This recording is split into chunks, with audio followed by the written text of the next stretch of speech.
रामनवमी के जुलूस पर हुए पत्थरबाजी के पश्चात सासाराम बिहार शरीफ में हालत बद से बदतर हो चुकी है और मुजफ्फरपुर में भी दो गुटों के बीच तनाव की खबर आ रही है, जबकि झारखंड के साहिबगंज में मूर्ति विसर्जन को जा रहे लोगों के जुलूस पर पथराव किया गया है, जहां कई पुलिसकर्मियों के घायल होने की सूचना दी जा रही है। आखिरकार रामनवमी से संबंधित जो जुलूस हैं या जो देवी प्रतिमा विसर्जन का मामला है, इनमें पत्थरबाजी लोग क्यों कर डालते हैं? आखिर इस पत्थरबाजी से उन्हें क्या हासिल होने वाला है? इस पर आज हम सभी विचार करते हैं कि पत्थरबाजी जो लोग कर रहे हैं ये अव्वल तरीके के अशिक्षित और बेरोजगार लोग हैं।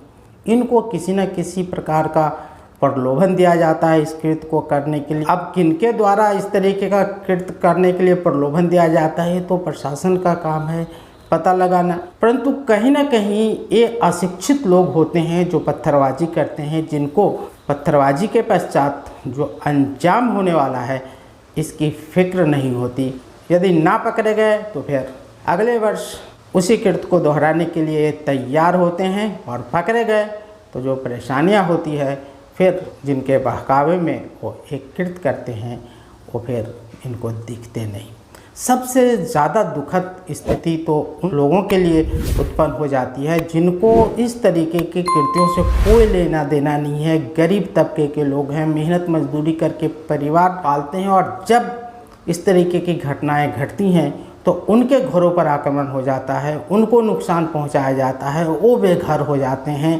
इनके दुखों का परवाह किसे है? किसी को नहीं। ये परेशान होते हैं तो होते रहें। हम तो अपना वर्चस्व दिखाने के लिए रामनवमी के जुलूस पर, प्रतिमा विसर्जन पर पथराव करते रहेंगे, करवाते रहेंगे। ये जो हमारे देश में चल रही है एक परंपरा कहें कि रामनवमी जुलूस जब भी निकलेगा तो ये अंदेशा हुआ करता है कि कहीं ना कहीं कोई अप्रिय घटना घट जाए।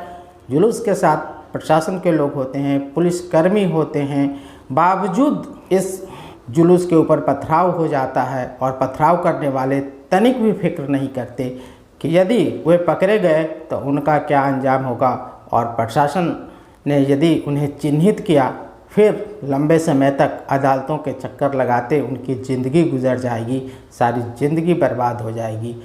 झूठे उकसावे में युवा वर्ग के लोग ना आएँ, अपने रोजी रोजगार की बात करें, अपने परिवार की चिंता करें, अपने माता पिता की चिंता करें। इस तरीके के वखेरे में ना पड़ें। इस तरीके के वखेरे में पड़ने वाले गरीब तबके के लोग ही सबसे ज़्यादा प्रभावित होते हैं, चाहे जिनके घरों को उजाड़ा गया है, जिनके घरों में आग लगाया गया है, या जिन्हें नाहक मार पीट कर घायल किया गया है, सभी गरीब लोग हैं। और ये जो पत्थर फेंकने वाले हैं ये भी सिर फिरे युवा हैं जो गरीब तबके से ही आते हैं। कल अगर मेहनत मजदूरी नहीं करेंगे तो इनका जीवन नहीं चलेगा, लेकिन किसी खास उपसाबे में ये सभी आते हैं या किसी प्रलोभन की वजह से आते हैं, ये तो यही जानते होंगे।